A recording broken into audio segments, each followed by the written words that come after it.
लोकसभा चुनाव से पहले सुप्रीम कोर्ट ने ऐसा एक्शन लिया कि पूरे देश में खलबली मच गई।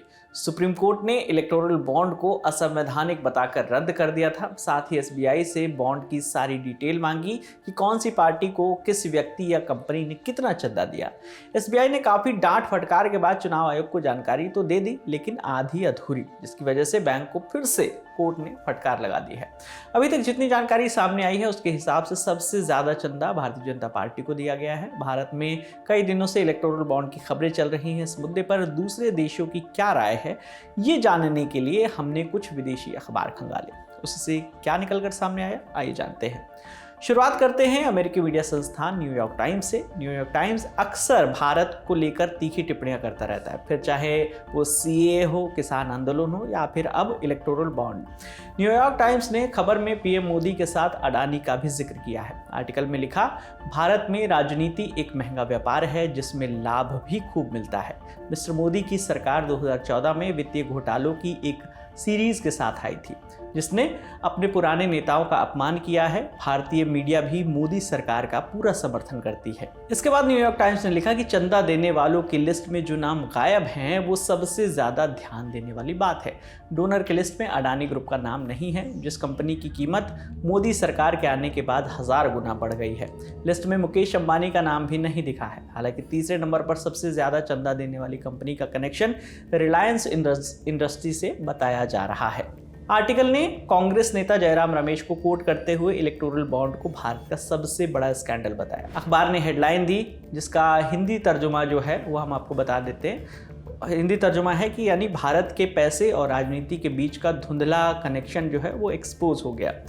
ये अखबार ने हेडलाइन दी। अब बात करेंगे पड़ोसी देश पाकिस्तान की। पाकिस्तान के जाने माने अखबार डॉन ने क्या लिखा।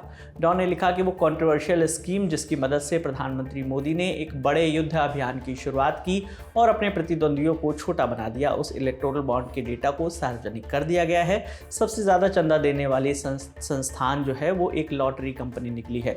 इसके साथ ही डॉन ने सबसे ज़्यादा इलेक्टोरल बॉन्ड खरीदने वाली कंपनी फ्यूचर ग्रुप जो है गेमिंग, उसके काले चिट्ठे का भी जिक्र किया है।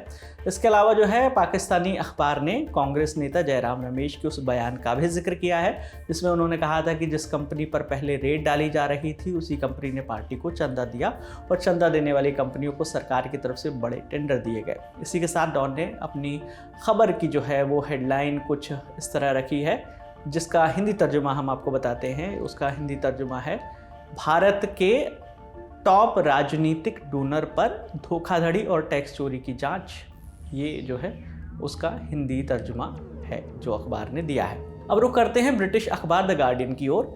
गार्डियन ने भी सीधे तौर पर मोदी सरकार पर तंज कसते हुए लिखा है। क्या लिखा? लैक ऑफ ट्रांसपेरेंसी की वजह से इलेक्टोरल बॉन्ड को आलोचना का सामना करना पड़ा। इलेक्टोरल बॉन्ड पर सुप्रीम कोर्ट का एक्शन बीजेपी के लिए तगड़ा झटका है। बीजेपी को इस बॉन्ड का सबसे ज़्यादा फायदा मिल रहा था। इसके साथ गार्डियन ने चंदा देने वाली कंपनियों के बारे में संक्षेप रूप से बताया है और खबर को जो हेडलाइन दी है उसका हिंदी तर्जुमा ये है कि नरेंद्र मोदी की बीजेपी को गुप्त डोनेशन के तहत 570 मिलियन दिए गए, ऐसी हेडलाइन उन्होंने बनाई है। बीबीसी अपनी खबर में कोई भी मत रखने से बचती हुई दिखी। अपने आर्टिकल में बीबीसी ने चंदा देने वाली कंपनियों के नाम बताए और उनकी संक्षेप में जानकारी भी दी है। साथ ही कोर्ट में चली पूरी कार्रवाई का भी जिक्र किया। दूसरे विदेशी अखबारों की तरह बीबीसी ने भी जयराम रमेश को कोट किया है और खबर को साधारण सी हेडलाइन दी है, जिसका हिंदी तर्जुमा होता है कि भारत के टॉप राजनीतिक दानदाताओं में लॉटरी कंपनी सबसे आगे। इन मीडिया संस्थानों के अलावा अल जजीरा और गल्फ न्यूज़ ने भी इलेक्टोरल बॉन्ड को कवर किया है। हालांकि इनमें ताज़ा अपडेट नहीं मिली है। इलेक्टोरल बॉन्ड पर सुप्रीम कोर्ट के एक्शन पर आपकी क्या राय है, हमें कॉमेंट बॉक्स में ज़रूर बताइएगा। आपके लिए तमाम जानकारी जुटाए थे हमारे साथी विभावरी ने। मेरा नाम है विकास वर्मा। देखते रहिए दिल लल्लन टॉप। शुक्रिया।